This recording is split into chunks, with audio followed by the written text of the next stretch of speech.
अगर हम एटम के स्ट्रक्चर की बात करें तो फिज़िक्स की हिस्ट्री में या फिर साइंस की हिस्ट्री में बहुत से ऐसे साइंटिस्ट हैं जिन्होंने एटम को एक्सप्लेन करने की कोशिश की है।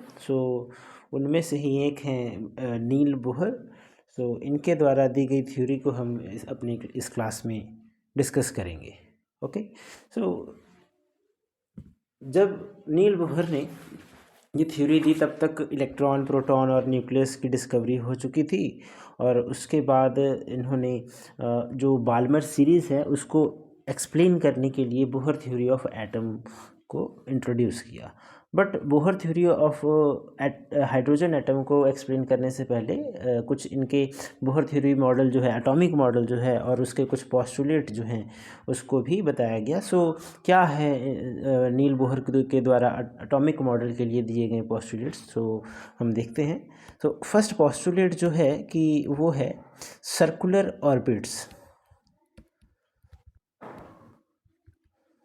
Circular orbits.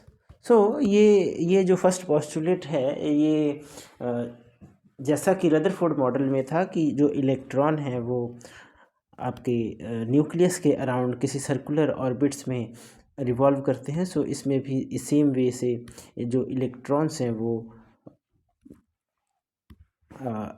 इलेक्ट्रॉन्स जो हैं वो न्यूक्लियस के अराउंड सर्कुलर ऑर्बिट्स में रिवॉल्व करते हैं।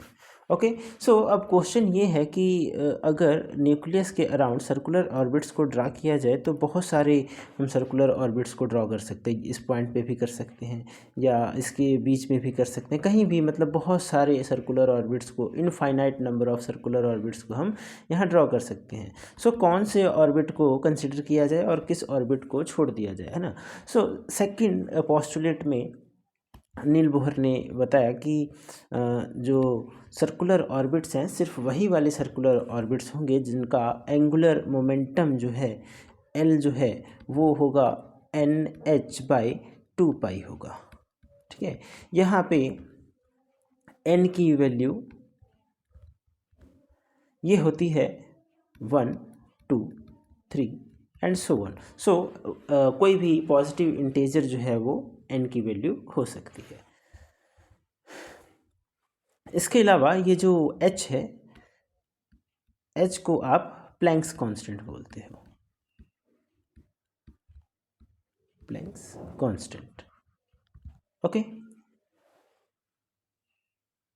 और प्लैंक्स कांस्टेंट की जो वैल्यू है वो होती है 6.624 इंटू 10⁻⁻24 जॉल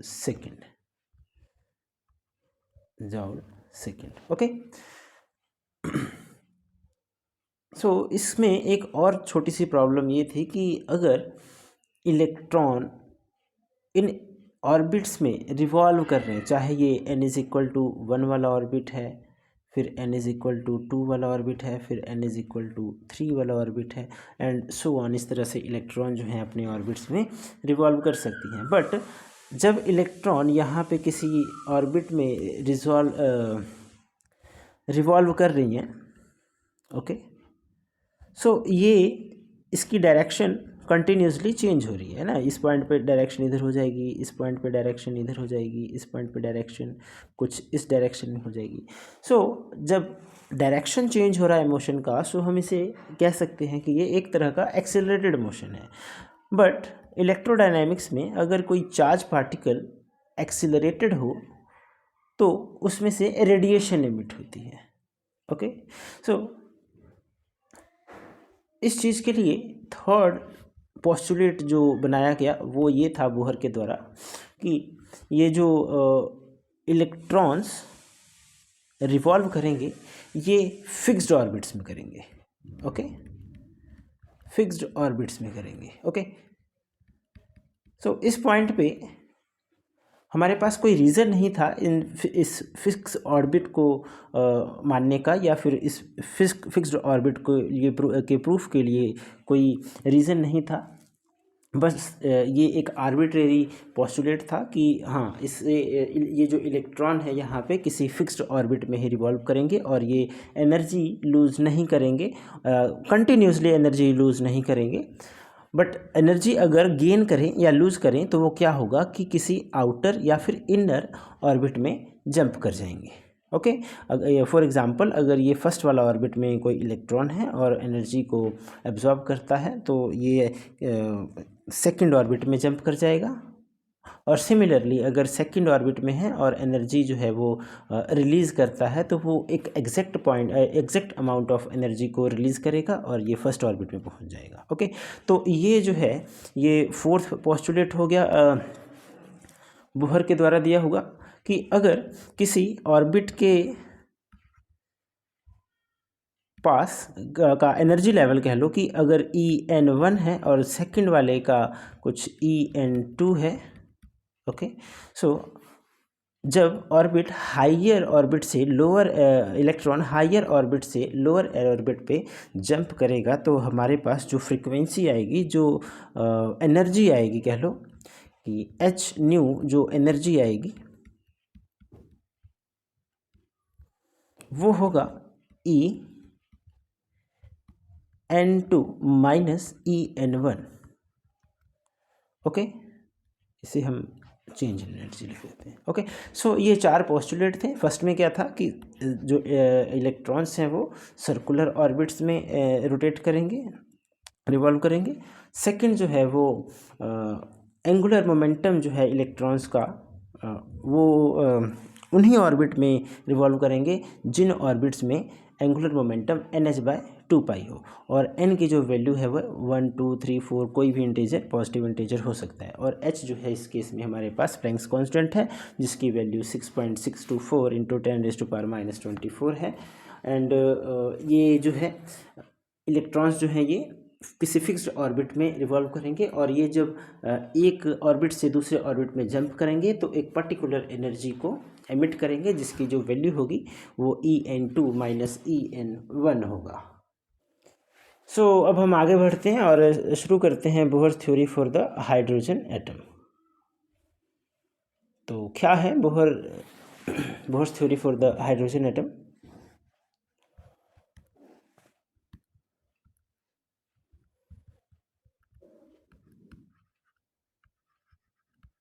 बोहर्स थ्योरी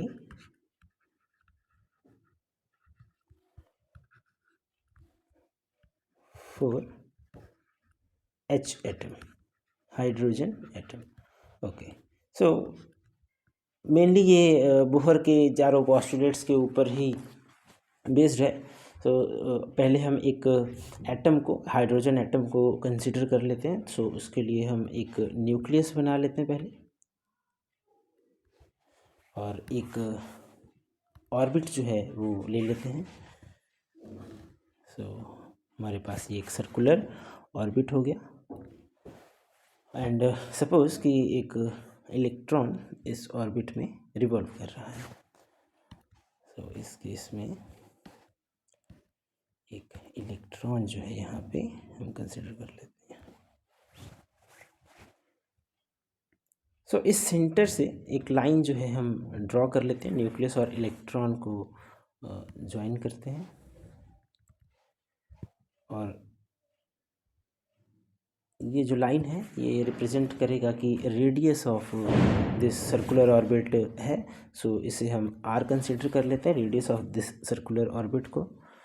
और ये जो इलेक्ट्रॉन है ये एंटी क्लॉकवाइज डायरेक्शन में, इस डायरेक्शन में रिवॉल्व कर रहा है।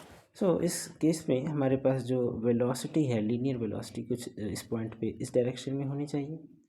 ओके, तो हमें पता है कि न्यूक्लियस के अंदर पॉजिटिवली चार्ज्ड प्रोटॉन्स होते हैं और या फिर न्यूट्रॉन्स होते हैं। सो ये न्यूक्लियस जो है वो पॉजिटिवली चार्ज है और इलेक्ट्रॉन्स जो है वो नेगेटिवली चार्ज है। ओके, सो इन दोनों के बीच में ये जो चार्ज्ड बॉडीज़ हैं तो इनके बीच में कुछ इलेक्ट्रोस्टैटिक फोर्स जो है वो बननी चाहिए। सो कूलम्बिक फोर्स जो है उसे हम FE से डिनोट करते हैं। सो ये जो होती है 1/4 पाई epsilon not E² upon R²। Okay, हम यहाँ पे सिर्फ इस फोर्स का मैग्नीट्यूड ले रहे हैं, सो यहाँ पे मैंने माइनस साइन को कंसीडर नहीं किया है। नेक्स्ट कि यहाँ पे इस ऑर्बिट में, इस इलेक्ट्रॉन को इस ऑर्बिट में रखने के लिए एक नेसेसरी फोर्स की ज़रूरत होगी, जो कि सेंट्रीपिटल फोर्स के फॉर्म में ये मिलेगा इसको। ओके, सो हम कह सकते हैं कि ये जो इलेक्ट्रोस्टैटिक फोर्स है जो कि इस इलेक्ट्रॉन को इस सर्कुलर ऑर्बिट पे फिक्स रख रहा है, ये एक तरह की सेंट्रीपिटल फोर्स है। सो हम इस इक्वेशन को हम सेंट्रीपिटल फोर्स एफ सी के इक्वल कर सकते हैं, और जो सेंट्रीपिटल फोर्स है उसकी इक्वेशन होती है m v square by r. यहाँ पे वी जो है, वी जो है ये वेलोसिटी ऑफ इलेक्ट्रॉन होगा।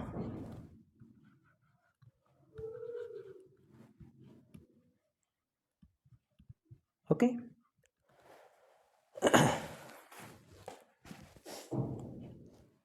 सो from this equation number 1, m v की जो वैल्यू है वो हम कैलकुलेट कर लेते हैं। वो होगा E square by 4 pi epsilon naught are.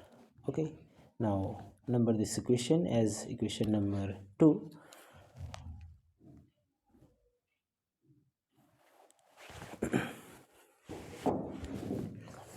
After that, according to the Bohr's second postulate, by second postulate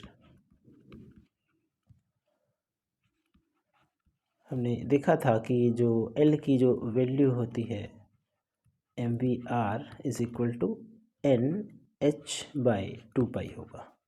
okay, और यहाँ एन की जो वैल्यू है वो कोई भी इंटेजर हो सकती है, 1 2 3 4 and so on. Okay, so इस केस में अगर हम v की वैल्यू फाइंड करें, v इज़ इक्वल टू हमारे पास आएगा n h by 2 pi m into are. Okay, तो इस वैल्यू को हम इक्वेशन नंबर 2 में पुट करते हैं। तो यहाँ पे हमारे पास इक्वेशन नंबर, हाँ ये फर्स्ट वाली इक्वेशन जो इक्वेशन नंबर 1 में, तो हमारे पास ये आएगा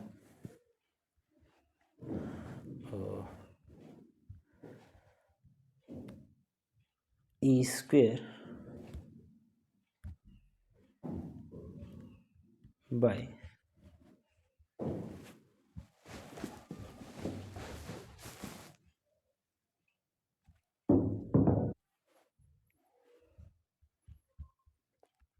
4 pi epsilon naught R square is equal to M R, और साथ में हमारे पास v का स्क्वेयर था, so N square H square divided by 4 pi square M square R square.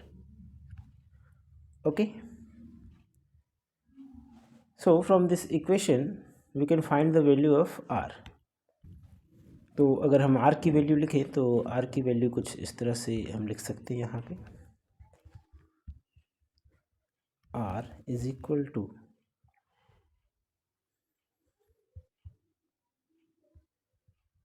तो जो कट होता है पहले इसे हम कैंसिल कर देते हैं, आर स्क्वेयर एक कैंसिल हो रहा है, 4 पाई की भी कैंसिल हो रहा है। ओके, सो जो बाकी बच गया वो होगा हमारे पास आर इज इक्वल टू, तो इधर ले जाते हैं इसे, m n square H square epsilon naught upon ई स्क्वेयर एम स्क्वेयर। अच्छा, एक एम भी कैंसिल हो गया यहाँ से। सो बेसिकली हमारे पास जो आर की वैल्यू बनी वो होगी कुछ इस तरह से, R is equal to N square H square epsilon naught upon E square M. So this will be the required equation for the radius of the orbit in which electrons are revolving. Okay, so ये जो है हमारे पास radius का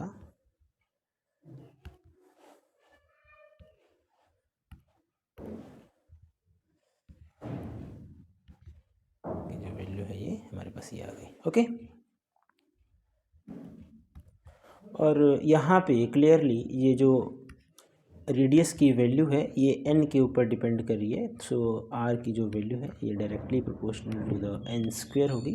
सो जैसे जैसे n की value जो है इंक्रीज़ होगी, रेडियस की वैल्यू भी हमारे पास इंक्रीज़ होती चली जाएगी. सो n इज़ इक्वल टू 1 के लिए जो रेडियस होगा वो n इज़ इक्वल टू 2 के रेडियस से कम होगा. ओके, स्मॉलर रेडियस का होगा. सो अगर हम हाइड्रोजन के केस में अगर फर्स्ट रेडियस की अगर कैलकुलेशन करना चाहें तो हम इस तरह से कर सकते हैं कि R1 अगर फाइंड करना हो, so simply just put put n is equal to 1. So 1 square into h square. So h square is 6.624 into 10⁻⁻24. So इसका भी आप स्क्वेयर कर लें और फिर epsilon naught 8.85 into 10⁻⁻12 newton per metre, है ना, upon charge on an electron. So it will be 6 point yes 1.6 into 10⁻⁻19 coulomb, and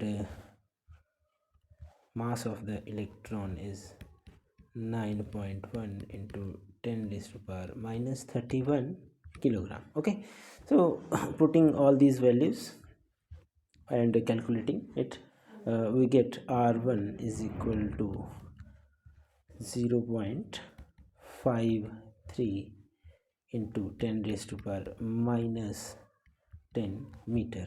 So which is approximately equal to the 0.53 Fermi. Okay, so sorry, Armstrong. Okay, so next is how to calculate the energy of electron in hydrogen atom. So let us calculate the energy of electron.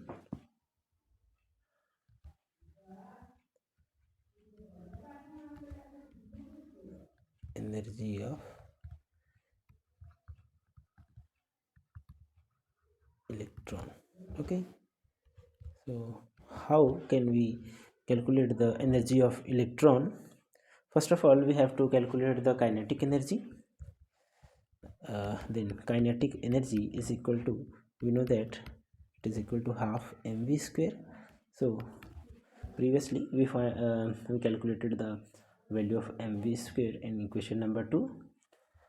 From that equation वहाँ से kinetic energy जो है वो हम put कर देंगे. So previous equation में अगर आप देखोगे, सो एम वी की जो वैल्यू है वो होगी E square by 4 pi epsilon naught M square. Okay, नहीं सॉरी यहाँ पे एम स्क्वेयर नहीं था, हम एक बार पीछे चेक कर लेते हैं. हाँ, ये E square upon 4 pi epsilon naught R. Okay, so here we have to write epsilon naught r.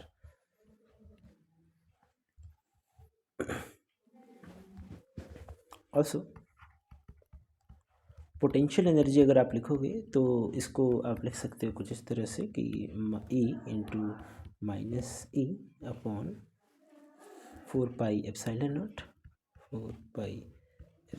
Not into are. Okay, क्यों? क्योंकि अगर आपके पास कोई नेगेटिव चार्ज है वहाँ पे ऑर्बिट के अंदर, ओके, और आप किसी दूसरे चार्ज को वहाँ पे लेके आना चाहते हो, तो उस चार्ज के द्वारा जितने भी वर्क डन करवाई जाएगी, है ना, जितनी भी वर्क डन होगी, ओके, सो उसको वो उसी वर्क डन को हम पोटेंशियल एनर्जी के फॉर्म में लिखेंगे। सो ई इंटू माइनस ई यहाँ पे आएगा, so it will be equal to minus E square by 4 pi epsilon naught R. So total energy find करने के लिए हमें दोनों को ऐड करना पड़ेगा, kinetic energy plus potential energy, okay. So इस केस में टोटल एनर्जी जो बनी हमारे पास, टोटल एनर्जी, इसे हम ई से लिख लेते हैं, कैपिटल ई से। सो ई की जो वैल्यू आएगी वो हमारे पास आएगी, फर्स्ट वाला kinetic energy 1/2 into E square by 4 pi epsilon naught R, and then minus E square by 4 pi epsilon naught R. तो इसको आप सॉल्व करोगे तो आपके पास आएगा 1/2 E square by 4 pi epsilon naught R, okay. और हाँ, यहाँ पे एक माइनस का साइन भी हम इंट्रोड्यूस कर देते हैं। सो अगर हम बोहर रेडियस की वैल्यू इसमें इस आर में हम फिल करें तो हमारे पास वैल्यू क्या बनेगी,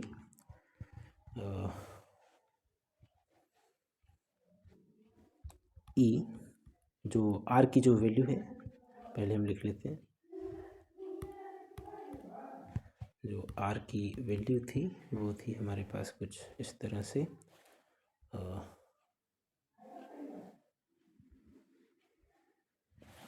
तो N square H square epsilon naught by E square M.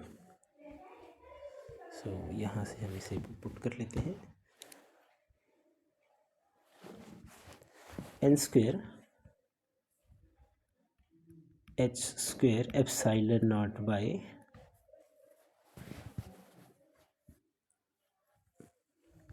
E square M, okay.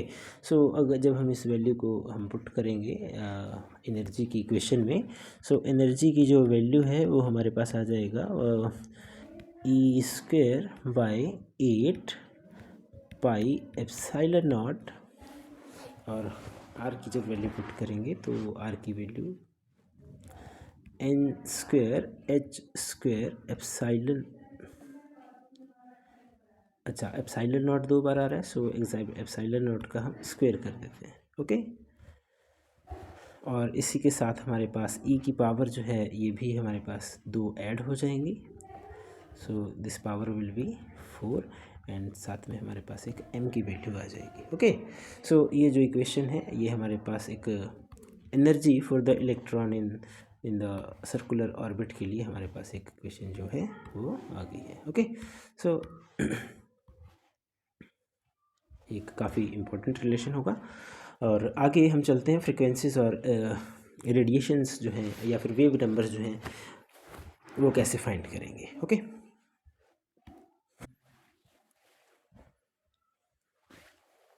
So frequency and radiation find करने के लिए हम अभी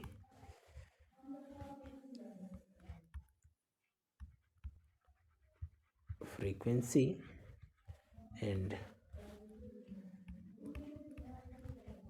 वेव नंबर,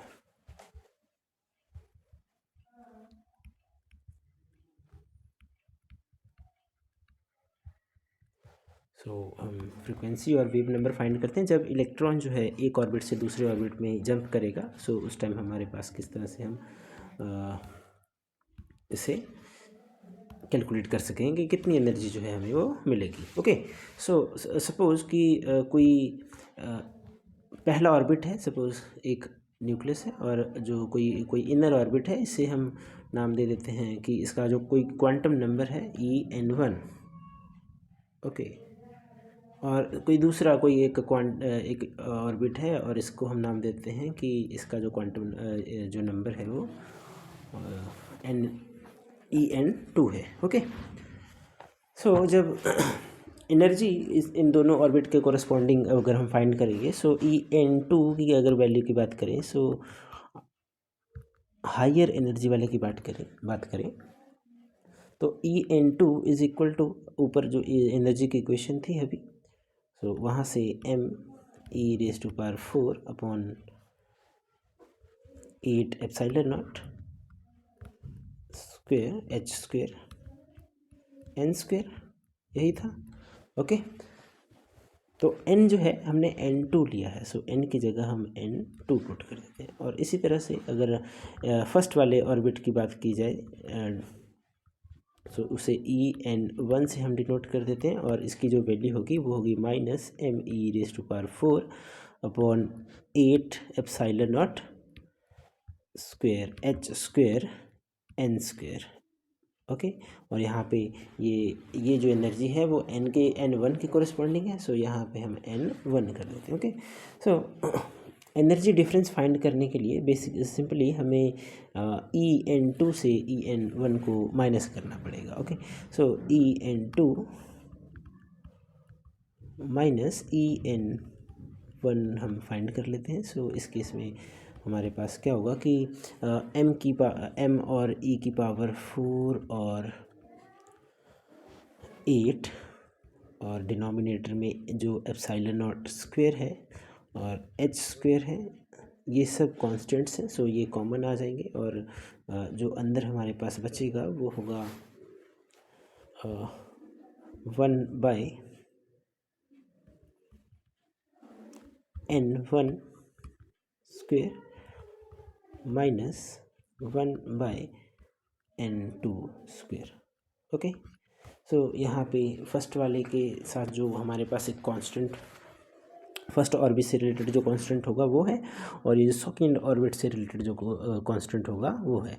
और हमें पता है कि फोर्थ पोस्टुलेट के अकॉर्डिंग हमने यहाँ पे लिखा था कि En2 माइनस En1, ठीक है, ये हमारे पास h न्यू के इक्वल होता है। सो इस इक्वेशन से जो न्यू की जो वैल्यू होगी वो हमारे पास आएगी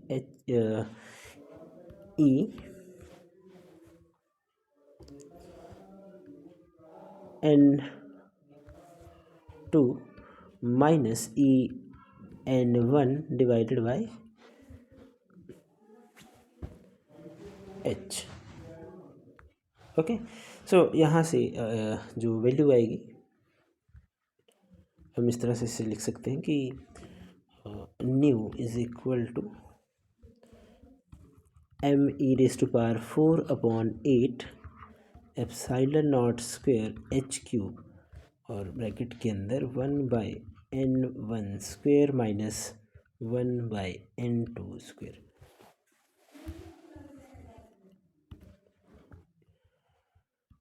ओके, सो ये इक्वेशन जो है ये हमें फ्रिक्वेंसी देगी, जो भी लाइट एमिट होगी या फिर एब्जॉर्ब की जाएगी इलेक्ट्रॉन के द्वारा। सो वो जो है वो जो भी फ्रिक्वेंसी हमारे पास आएगी जब इलेक्ट्रॉन एक ऑर्बिट से दूसरे ऑर्बिट पर जंप करेगा, सो उसकी फ्रिक्वेंसी इस क्वेश्चन के थ्रू हम फाइंड कर सकते हैं। ओके, सो आगे बढ़ते हैं। अगर वेव नंबर की बात करें, तो वेव नंबर जो है वो कुछ इस तरह से फाइंड होगा कि अगर न्यू की बात करें तो new is equal to c/λ लिखते हैं। ओके, तो इसलिए हम ऐसा लिख सकते हैं कि न्यू की जगह हम c/λ लिखेंगे। c/λ इज़ इक्वल टू, और ऊपर से ये जो हमारे पास ये जो वैल्यू आई है न्यू की उसके इक्वल होगी, मतलब me⁴ upon 8 epsilon naught square h cube, okay, into 1/n1 minus 1/n2। Okay, और c को राइट साइड पे डिवाइड करने से क्या होगा, 1/λ is equal to me⁴ upon 8 epsilon naught square h cube c into 1/n1 minus 1 bye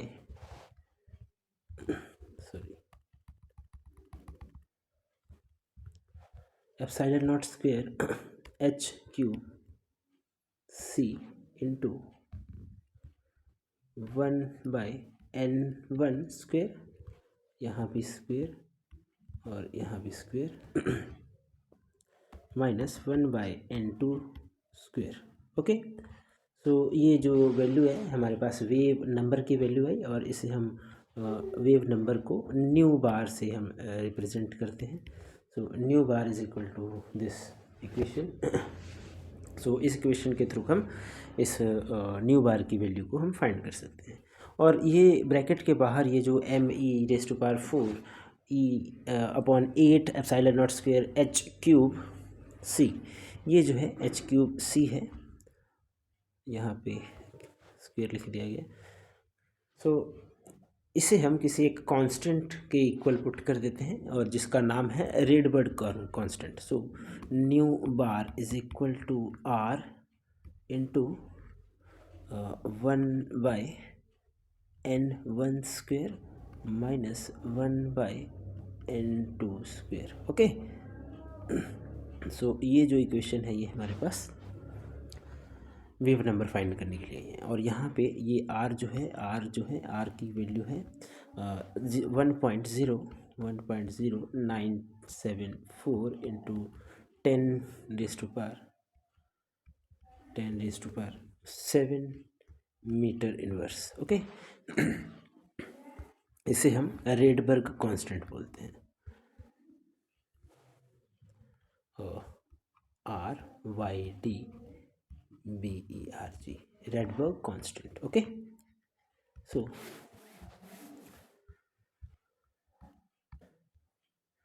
इस equation को use करके हम डिफरेंट टाइप्स ऑफ जो स्पेक्ट्रल लाइंस होंगे, जो कि हमने पिछली क्लासेस में पढ़ा था, लाइक बाल्बर सीरीज़ जो थी हाइड्रोजन एटम की, हम वो भी फाइंड कर सकते हैं। और उनकी क्या फ्रिक्वेंसी होगी, या फिर क्या वेवलेंथ होगा, या फिर क्या वेव नंबर होगा, वो हम इन इक्वेशंस के थ्रू हम फाइंड कर सकते हैं। सो आज के लेक्चर में बस इतना ही। नेक्स्ट टाइम हम देखेंगे हाइड्रोजन का जो स्पेक्ट्रम आता है उसको हम कैसे ड्रॉ कर सकते हैं। Okay, thank you.